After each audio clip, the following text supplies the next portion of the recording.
Hey you, and welcome to this video where I will help you out how to make Premiere Pro run faster. So the first thing that you want to do is we go to Edit, Preferences, and then right now we go to Media Cache and make sure that you click on Delete and delete all the media cache right here. So this will make your PC real quicker.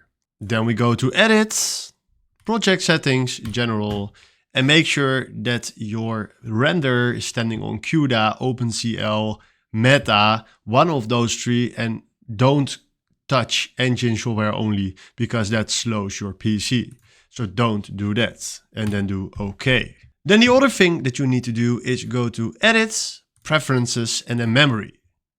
And make sure that the RAM reserve for other applications is not standing on 6 or high, but send it to 1 or 2. That will make a lot of difference. And with these settings, your preferences settings will run smoother than you used to.